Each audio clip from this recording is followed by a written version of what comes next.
Hello everyone. आज understanding market बिहेवियरमध्ये बघूया.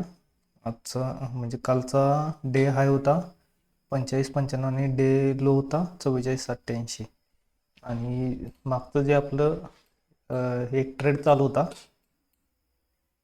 त्याला जवळपास 7 दिवस लागले टार्गेट हिट व्हायला. 20 तारखेला ॲक्टिव्ह झाला आणि 27 तारखेला टार्गेट डन झाला. आणि काल काल वीक लो आणि मंथ लोची लिक्विडिटी घेऊन मार्केट वर क्लोज झाले. जसं की आपण प्लॅन केलता, जर वर क्लोजिंग झालं तर अपसाईडला प्लॅन केलता.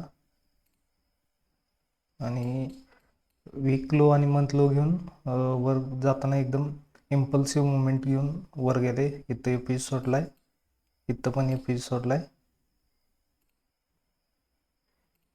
4 आवरमध्ये एपीजी आणि ऑर्डर ब्लॉक दोन्ही आहेत. आणि इथं चेंज ऑफ कॅरेक्टर पण झाले. हे असं लिक्विडिटी स्वीप होऊन जेव्हा वर जाते तेव्हा ही कॅन्डल क्लोज करायलाच पाहिजे असं काही नाही. इथं फक्त त्याच्यावर अशी वीक जरी सोडलं तरी चेंज ऑफ कॅरेक्टर होते. आणि आता नेक्स्ट प्लॅन असणार आहे इथं येऊन बाईंगचा. एकतर इथं स्वीप करून जाईल, आयडिया माने आपण ह्याला.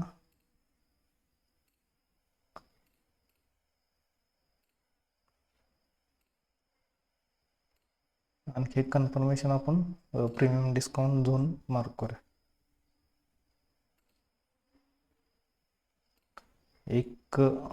एक breaker block, sorry mitigation block एक बनतो इथं. एक तर ऑर्डर ब्लॉकमध्ये येऊन जाईल, एपीजी ऑर्डर ब्लॉकला. नसेल तर ह्याला मिटिगेशन ब्लॉकला टॅप करून परत जाऊ शकते. असं 2 प्लॅन आपलं नेक्स्ट वीकसाठी बनतात.